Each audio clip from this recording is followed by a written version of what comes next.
For more news updates, subscribe our YouTube channel.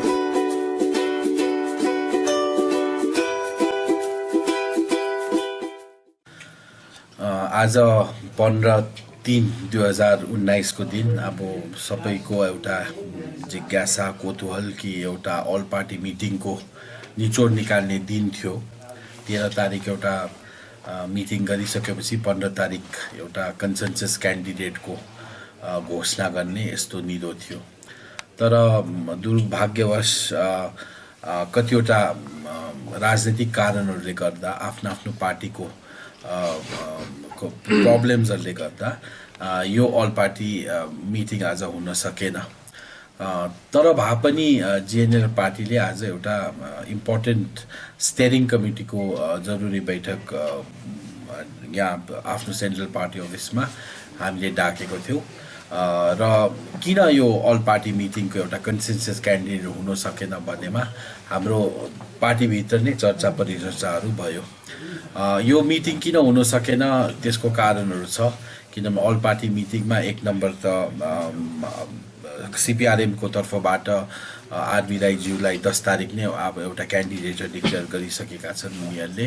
सँगसँगै तपाईको 2 दिन अगाडि मात्र डाक्टर हर्कबहादुर छेत्रीले यो इलेक्सन फ्रीबाट सँगसँगै आगामी चुनावबाट पनि र यो अल पार्टीबाट पनि एउटा आफ्नो उयो वापस लिनुभएको छ। र यसले गर्दा अलिकति सिचुएसन भँगारिएर गएको जस्तो देख्छौँ। तर भए पनि जिएनएल पार्टीको के स्ट्यान्ड छ भने हामी साझा उम्मेदवारको लागि कन्सेन्सुअल क्यान्डिडेटको लागि हामी पार्टीको तर्फबाट हर सम्भव प्रयास गर्नेवाला छौँ।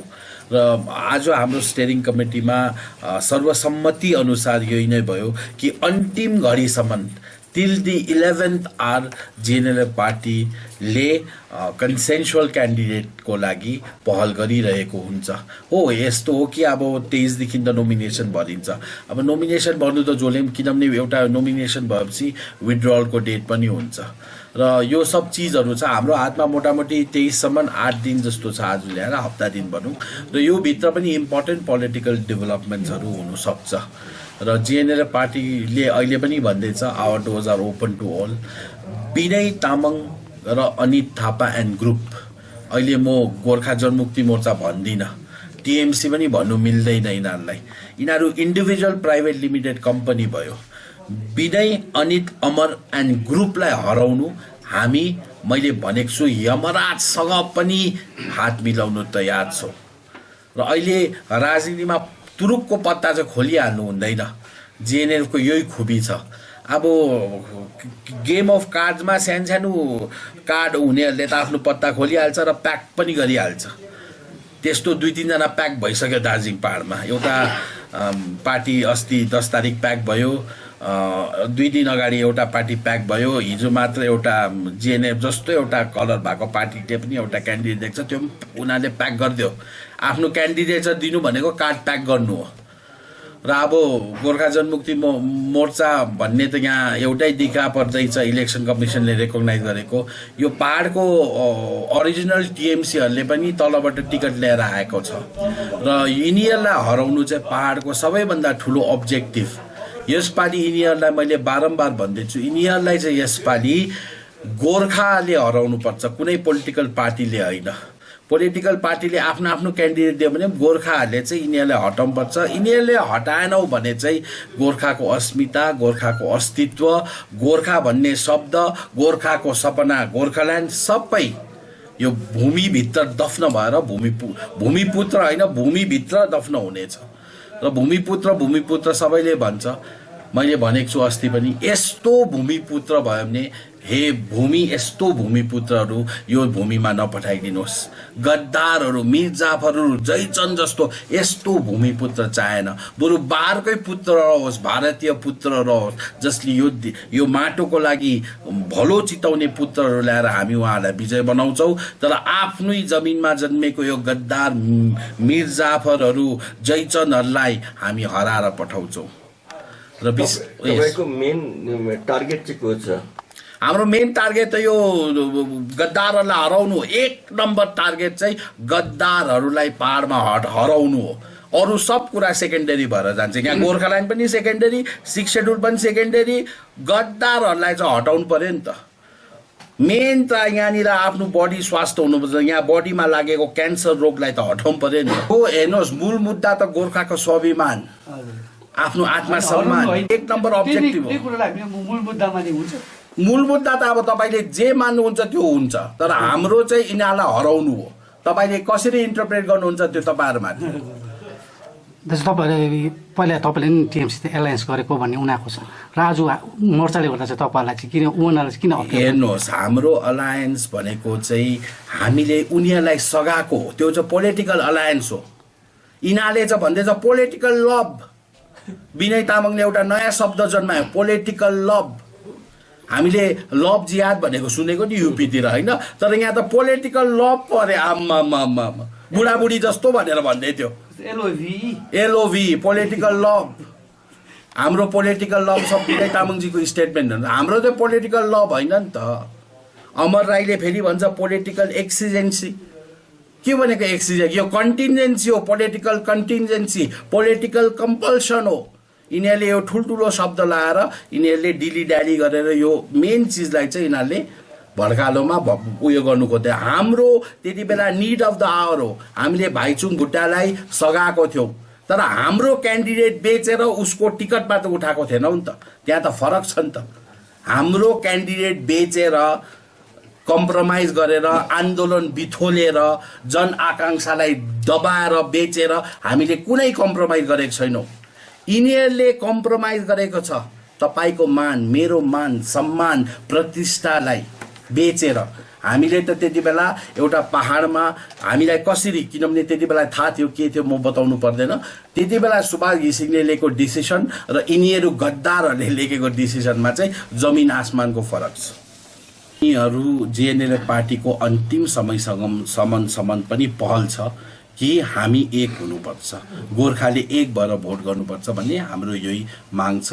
हामी यसमा अडिग छौँ र अब उनीहरूले अब के भन्छ, उनीहरूले अब हामीलाई अब हेर्नुहोस् है, मैले भनेको थिएँ त आफ्नो ब्यागेज लिएर आउनु हुँदैन नि त।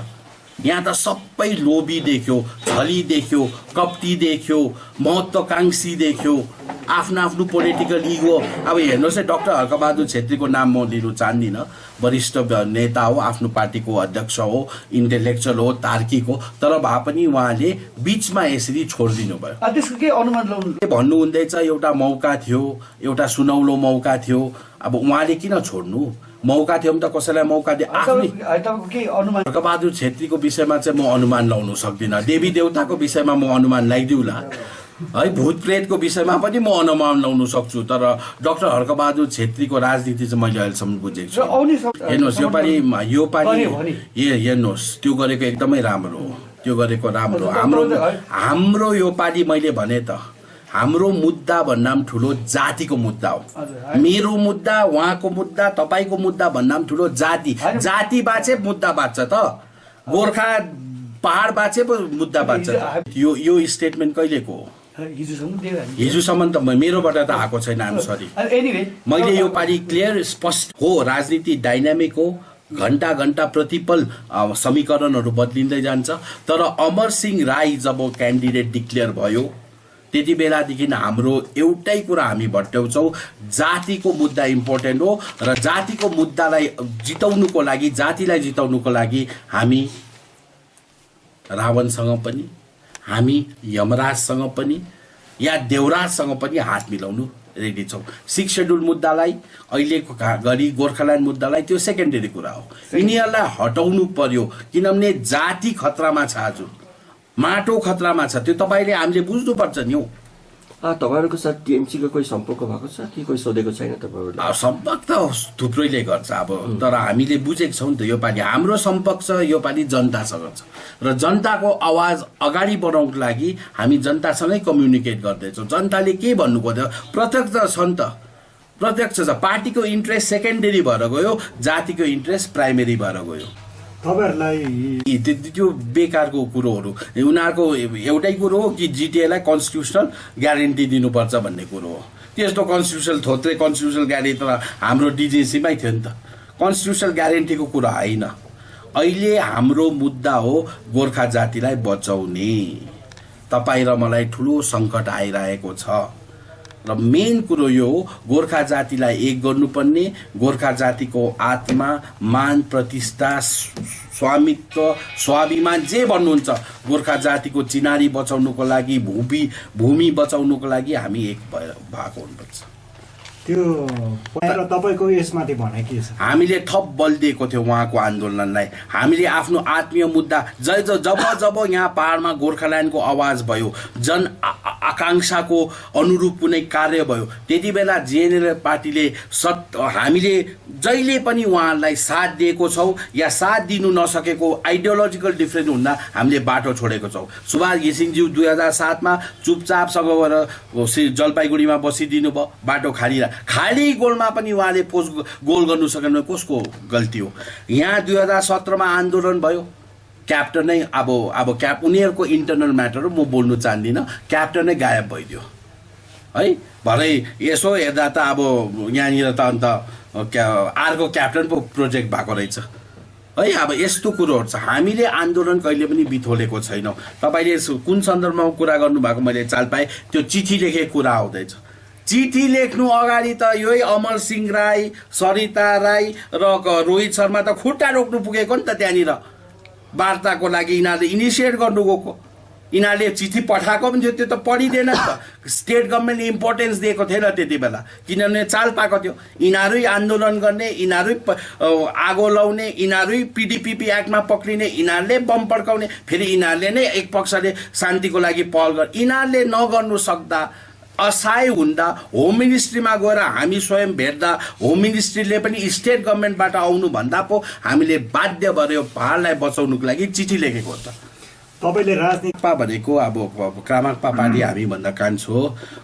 यो त जाप भनेको त हिजो अस्ति बामी सर्दै गरेको पार्टी हो। क्रामाक्पा पार्टीको अध्यक्ष श्रद्धेय आरबी राई सर 3 खेप लोकसभामा पुग्नु भएको, 2 चोटि राज्यसभामा पुगेको, एकचोटि लोकसभामा 2 साल गर्नुभएको। उहाँले पहाडलाई दिएको एउटा काटेपिरा छ, एउटा चिज बताइदिनुहोस् पहाडको लागि यो गर्यो, केही गर्नु भएन। उहाँले डेमोक्रेसीको लागि एउटा मिटिङ बोलाउनु भयो, हतार 10 तारिक आफ्नो क्यान्डिडेट डिक्लेयर गर्नुभयो हैन। त्यो दाबी गर्दैछ नेपाली त्यो चाहिँ अब अलिकति उहाँले दाबी त म पनि के गर्नु सक्छु हैन। दाबी त जसले जे गर्दा पनि जो राजनीति त्यो अलिक पढ्नुपर्छ। थाहा छ हामीलाई कसले के गरेको, दिलकुमारी भण्डारीले गरेको कि स्वर्गीय प्रेम आलेले गर्नुभएको हो कि के भएर भएको, त्यो इन्टर नेपाल रिलेसन छ के छ है। त्यो अर्कै कुनै अरू दिन बताउँछु। नेपाली भाषाले 8औं अनुसूचीमा मान्यता पाउनु मूल कुरो चाहिँ के हो कसो हो, त्यसको अर्कै इतिहास छ। उहाँले के गर्नुभयो त्यो ठिकै छ, भेरी गुड। तर 10 तारिकमा उहाँले आफ्नो क्यान्डिडेट डिक्लेयर गर्नुभयो। सत्तारूढ पार्टी भएको भए पनि चारैपट्टि जग भएको पार्टीले डिक्लेयर गरेको भए अर्कै कुरा। उहाँलाई आफ्नो क्षमता थाहा छैन। डाक्टर महेन्द्र पी लामा जस्तो एमिनेन्ट पर्सनालिटीलाई उठाउँदा त 56,000 भोट पाएको, त्यसमा 42,000 त डाक्टर महेन्द्र पी लामाको आफ्नो भोट छ। अन्त त्यो 16-17 हजार भोट लिएको एउटा पार्टीको पुरानो सिद्धान्तवादी अब पार्लिमेन्टेरियन भनेर हुँदैन। त्यस्तो प्रकारले राजनीतिक समीकरण यिनीहरूले बुझ्दैन है। आफ्नो पार्टीको व्यक्तिगत स्वादको लागि, आफ्नो स्वादको लागि एउटा नाम कमाउन त्यसरी हुँदैन। अब डाक्टर हर्कबहादुर छेत्रीले त आफै स्पष्टीकरण विश्लेषण दिइहाल्नुहुन्छ, अब अरू बताउनु छैन। मैले भन्दैछु हाम्रोबाट चाहिँ अन्तिम समयसम्म पनि पहल छ।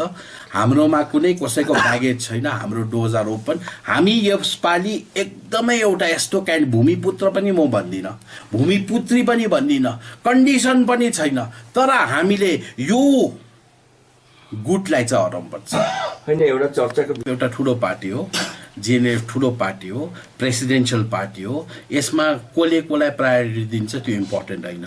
अन्तिम समयमा गएर अब स्टेयरिङ कमिटी छ, स्टेयरिङ कमिटीको प्रेसिडेन्टले चाहिँ डिक्लेयर गर्छ हो नामहरू आएको छ डाक्टर महेन्द्र पी लामाको पनि छ मुनिस तामाङको पनि छ अहिले भर्खरै सुनिँदैछु हाम्रो सिके श्रेष्ठज्यूको पनि आयो जेएनएलएफ एउटा इम्पोर्टेन्ट पोलिटिकल पार्टी हो सबै एस्पिरेन्ट छ सबैलाई थाहा छ कि यसपालि जसले जेएनएलएफलाई सघाउँछ त्यसले मात्र भोट जित्छ सबै छ तर अब हुनसक्छ यो पार्टी ठुलो छ नामहरू आयो वाइलामाजीले पनि एउटा बताइदिनु भएको थियो उहाँले बताउनु भएको थिएन कि हाम्रो क्यान्डिडेट चाहिँ यो भनेर उहाँले बताउनु भएको होइन तर उहाँसँग टच छ भन्दा अलिकति तोडमोड गरेर त्यसरी प्रेजेन्ट भएको छ त्यो ठिकै छ त्यसमा केही उयो भएको छैन तर अन्तिम समयमा हामी तुरुकको एक्का देखाउनेवाला छौँ तर हजुर भाजपाले तपाईँको साथ एप्रोच गरेको छैन भाजपाले पनि अप्रोच गरेको छ हेर्दैछौँ मिलाउँदैछौँ भाजपा मिल्नु अगाडि टिएमसी मिल्नु अगाडि सिपिएम कङ्ग्रेस मिल्नु अगाडि हामी पहिला यहाँ मिलेको हुनुपर्छ त हामी यहाँ मिलेकै छैनौँ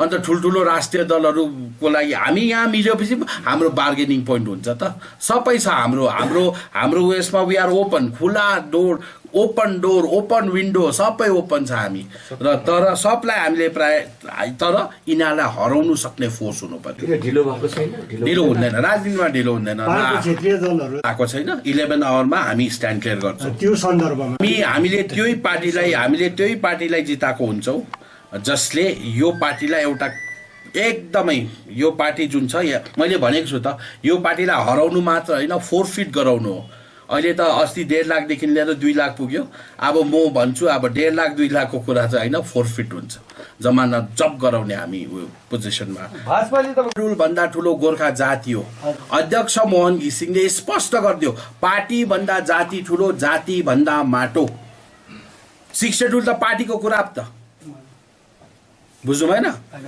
सुषमा स्वराजले उसको 6 शेड्युल बिल अहिले पार्लिमेन्ट्री स्ट्यान्डिङ कमिटीमा छ पेन्डिङ छ कि डबमा पस्यो होइन त्यो त status the bill is pending that can always त्यो रिभाइभ गर्नु सकिहाल्छ केवल विनय अनित अमर लेख्नुहोस् स्पेसिफिक हो 3 गद्दारहरूलाई एन्ड ग्रुप यिनीहरूसँग मजबुरीमा अरू गद्दार होइन नि यो 3 मेन मान्छे हो यिनीहरूसँग बिचारा जबरजस्तीमा मजबुरीमा डर देखाएर धम्काएर यिनीहरू अरू त हाम्रो जनतै हो नि त मेन प्रोटागनिस्ट त यो 3 टौकेहरू हो प्राइमेरी फोकस त हाम्रो यिनीहरूलाई हराउनु हो हामी भन्दैनौँ बिजेपीलाई हराउनु सिपिएमलाई हराउनु टिएमसीलाई हराउनु यो 3 गद्दारले गर्दा हाम्रो स्थिति यो भएको नि त सिपिएम कङ्ग्रेसको के स्ट्यान्ड छ अहिले अब सिपिएम र कङ्ग्रेस एक हुनुपर्छ उनीहरूको इन्टरनल फाइटिङ छ अहिले सिपिएम र कङ्ग्रेस अस्ति मिटिङमा पनि बस्नु भएको थियो उनीहरूको मिटिङमा बसेको छ उनीहरू एक हुनु सक्नु पर्यो नि त तल अदरवाइज सिपिएम र कङ्ग्रेस एक भएन भने उनीहरूको भोट विभाजन भयो भने त हामीले यहाँबाट समर्थन गर्नु त इनफ्युटाइल भयो त्यो त उनीहरू एक 100% बिजेपी छ कङ्ग्रेस छ एनिथिङ मैले भने यमराज रावण देवराज अब लाउनुहोस् त केही पनि हुन्छ लास्टमा पत्ता खोल्दा अब हिजो त उनीहरूको त्यो मलामी भयो नि मलामी ल्यायो बागडोग्रा दार्जिलिङसम्म त्यो मलामी भन्छ हामी मलामीमा मान्छे हुन्छ पहाडको जनताले मलामीलाई साथ दिएकै हुन्छ त्यो मलामी आएको हिजो मलामी आयो यहाँनिर पहाडमा नेक्स्ट मिटिङ कहिले छ त मिटिङ त चलिरहन्छ कतिवटा गोप्य मिटिङहरू छ त्यो अब छ एक्सर्साइज चलिरहेको छ अहिले त्यो नेक्स्ट मिटिङको डेट हामीले तोकेको छैनौँ अहिले होइन तपाईँको चाहिँ सार्वजनिक मिटिङ छ फोनाफोन भइरहेको छ कहाँ हामी भेटिरहेको छौँ अहिले पनि डाक्टर हर्कले पनि भन्नुभयो अहिले फेरि उहाँको स्ट्यान्ड क्लियर छैन घरमा गएर फेरि कति समर्थकले के त्यो त पहिले फलो मैले भने त यहाँ कतिवटा यस्तो राजनीतिक दल छ उनीहरूको राजनीति देवी देवताले पनि बुझ्दैन हामी को हो बुझ्ने